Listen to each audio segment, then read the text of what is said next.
Hello, I'm Bill Monroe, and welcome to 2-Minute Talk Tips. This week's tip, close to open. When I worked at Ultimate Electronics back in my early days in retail, one of the things that the managers taught us and emphasized over and over again was that we should close to open. It's different from the other common retail term of open to close, which is just sort of a grueling day-long schedule. When you close to open, you do things like set out stock, you put out missing signs, you set up new price tags, you vacuum, you clean when you close the store. The idea is that when you finish closing, when you pull down those rolling security gates and turn on the alarm, the store is ready to do business as soon as it opens its doors the next day. This is especially helpful when things go wrong and the morning crew gets there at 9:59 to open and start business at 10. When you are doing multiple presentations or events in a day or over the course of several days, it can be grueling, and there's a temptation to just throw your computer, your charging cable, your presentation remote, your timer, your tissues, your extension cord, your HDMI cord, and whatever else you have straight into your bag because you are tired and ready to go. Instead, resist the temptation. Close to open. Prep your computer so it is ready for your next presentation. Wrap up your cables properly so they don't get tangled in the mess of your bag. Put your extension cord and your cables exactly where you look for them when you start your presentation. Take the time now to prepare yourself for success at your next session. Don't plan to clean up when you get there because you won't have time and you'll be stressed out. Future you will thank you for making their job so much easier. So close to open now, so opening later is a low-stress activity. Stick around, and after the break, we're going to talk about Microsoft's new Presentation Translator.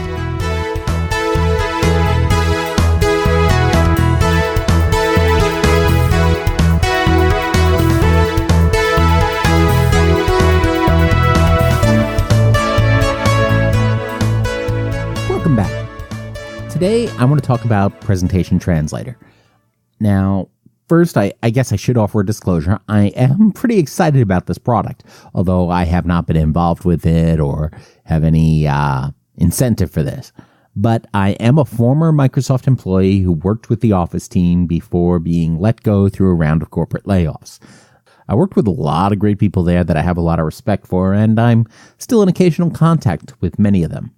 As you would expect, my feelings about the company are, well, complicated. That said, I am really excited about the potential for this product and technology. I talked about it a little bit last week in Strokecast, where I talked about attending the Microsoft Ability Summit. You can learn more about that by visiting strokecast.com/neurofatigue. And I'll also have that link in the show notes for this week's episode here, too. But Presentation Translator is a tool I first encountered online early last week and then saw demoed at Microsoft's Ability Summit last Thursday. It's a PowerPoint add-on that does three main things. It subtitles your slides as you speak. It offers real-time translation to smartphones, and it lets you save a transcript of your presentation. I'll talk more about these details, but first, you'll actually be able to see the accuracy of it. I'll be using Presentation Translator to create a transcript of this episode, and you'll be able to find that unedited transcript over at 2minutetalktips.com/translator. Actually, all the links I mentioned in this episode, you'll also be able to find over at 2minutetalktips.com/translator. I first found this tool because, well, I had a need for something, and my friend Amy Kelly recommended it to me. I run a support group here in Seattle for young adult stroke survivors, and some folks have hearing or language processing challenges. Often we have someone do a quasi-live transcript. Basically, they type up what the speakers are saying in a Word document, and we project it on the screen at the same time. It works really well when our speakers don't use slides and don't use PowerPoint. Sometimes, however, slides do help. It's the reason presenters should use them. Sadly, it's not also the reason that many presenters actually use them. But we talk about that in other episodes. The problem, though, is that when a speaker uses slides, there's no way to show that live transcript on top of them. We only have the one screen, and it's not big enough to tile a Word document next to a PowerPoint slideshow mode. And that's the problem I wanted to solve. Enter Presentation Translator. This tool is a free PowerPoint add-in from Microsoft. It does require that you have a latest version of Office. If you are an Office 365 subscriber, you'll have that. Otherwise, you need to have the standalone version of PowerPoint and the modern version. You also need a Windows PC. This does not appear to work on Mac just yet. You need a good internet connection, and you need a microphone. You can go ahead and download this add-on right from the Microsoft site. Just go to 2minutetalktips.com/translator for the link to that page. Now, the reason you need to have internet live when you're doing this is because this tool is doing the voice to text encoding in the cloud using artificial intelligence. Now, there's no cost for this service, and there is no separate account needed. You just have to have those other core requirements. One of the neat things about doing all of this in the cloud is that it also means that it's not putting a huge burden on your computer's CPU. Once you have all this set up, you can just go into the slideshow tab on PowerPoint on your slide deck, choose Start Subtitling, and off you go. So let's talk about those three core functions. The first is the live subtitles. So before you start your presentation, you have the option of letting the tool scan through all of your slides to learn them and to learn your specific vocabulary.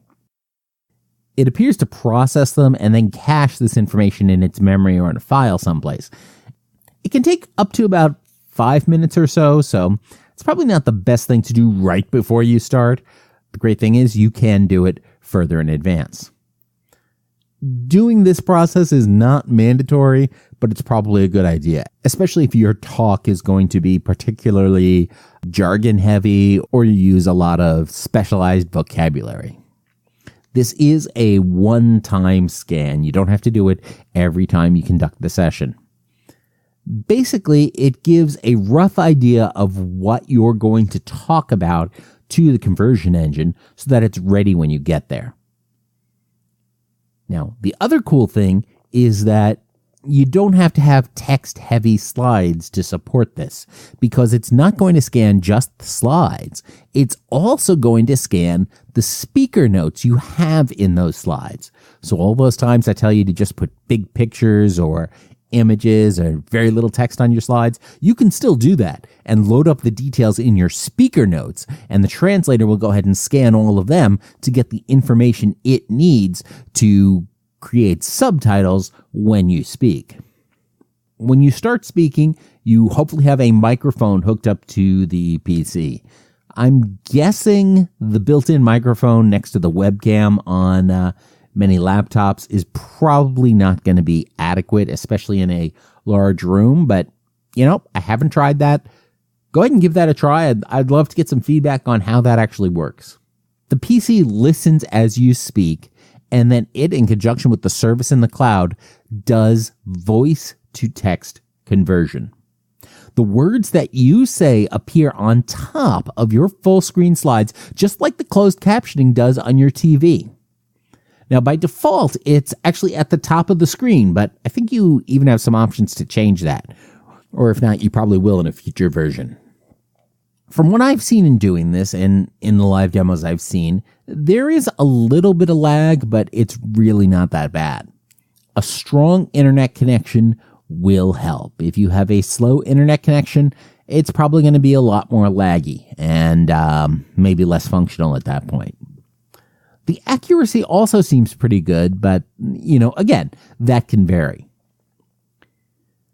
The great thing is that it does make your presentation more accessible to a wider audience than if you hadn't used it. Even if it's not perfect, you're still getting benefit from it. So, that's a good thing. Your subtitles can even appear on screen in a different language. I'll talk more about that in just a moment. But frankly, it's kind of amazing to me that this stuff works at all. I mean, this is some really complex stuff. We're asking your computer connected to the internet, connected to a cloud service provider, and sending that all back to your computer. It's amazing this whole chain of things works as quickly and as smoothly as it does. And it's really quite amazing. So let's talk about live translation now. When you start this tool, the default option is that it actually puts a slide before even your title screen on your slide deck. And you click into slideshow mode, and this slide is projected to your audience, and they see a URL they could type into their smartphone or a QR code that they can scan with their smartphone. And they can do this on an iPhone or on an Android device. Basically, the audience will then visit that link or scan that code and choose their own language. There are more than 60 different languages that they can choose to translate your speaking into, including Klingon.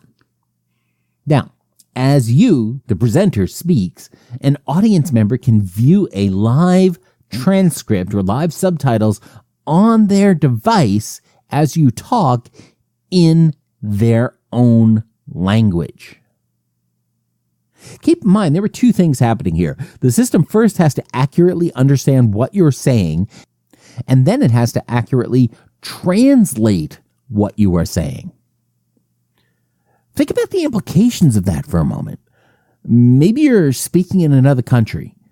This makes your presentation that much more effective. Maybe your audience just has a different language proficiency from the language that you're speaking in. They can use this to supplement their understanding of what you're saying. I mean, what does this even mean for schools or meetings with other folks that speak a primary language different from the one that you speak? It opens up translation possibilities to organizations and folks that couldn't afford it in the past. And, that's some powerful stuff. Another cool thing it does is transcripts. Now, after your presentation, you can choose to save those subtitles as a transcript with timestamps and everything in a text file. Even if your subtitles were in a different language, you can save that. Now, even folks who weren't there can now not just read your slides, which, if you're using good slides, is probably not that great an experience, but they can read what you said.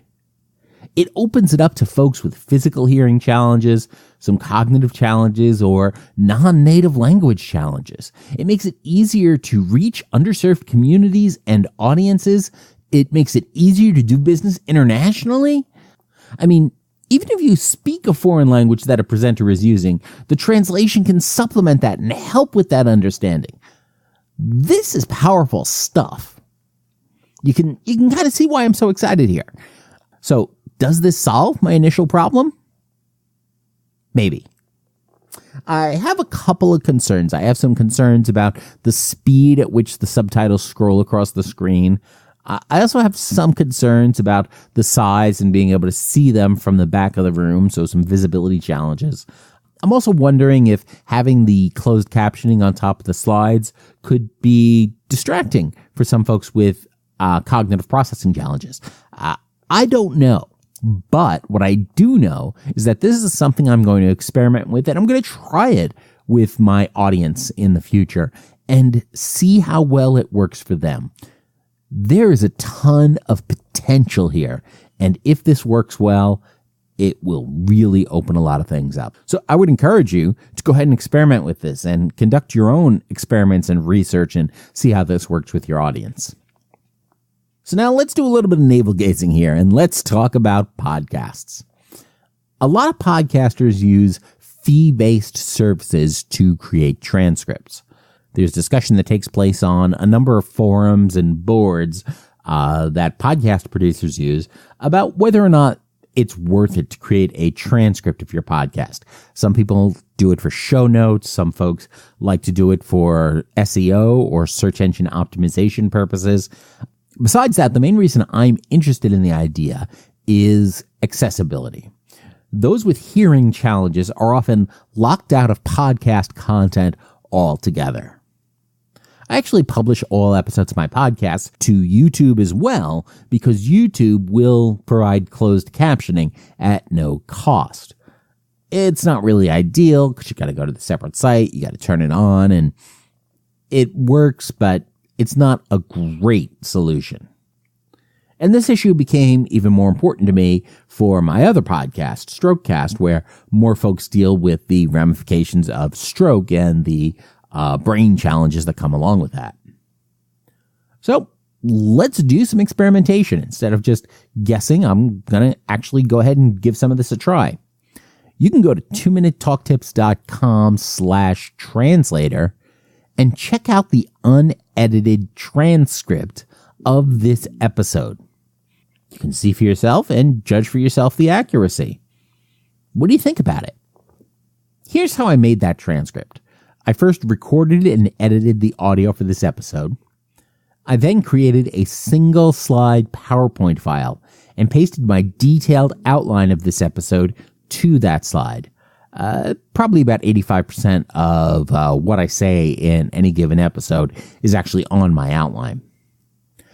I then let Translator run the slide review so it could learn the content. I started the subtitles function and played the episode back into the microphone on the PC through a bunch of cables and whatnot. And then I let it run undisturbed. When the episode ended, I saved the subtitle file as the transcript and posted it. And then I did it again in Klingon because that's just fun. So what do you think? Check it out and let me know. This may be new and early stage stuff, and sure, it's not 100% accurate, but it will improve and it will grow. And that's important because this is world-changing stuff. This is the stuff that brings our world closer together across language and international boundaries. It makes all of our presentations more accessible to long-excluded members of our communities. When we talk about how technology can change the world for the better, this is what we are talking about. So that's it for this week. What do you think about this tool? Have you tried it? Go ahead and let us know in the comments for this episode at 2minutetalktips.com/translator. If you find this interesting, go ahead and subscribe to 2 Minute Talk Tips in your favorite podcast app, Spotify, Echo, or wherever you get your podcasts. Next time you're giving a series of presentations, close to open to do yourself a favor. And, as always, don't get best, get better. Thanks a lot. I'm Bill Monroe, and I'll talk to you next week.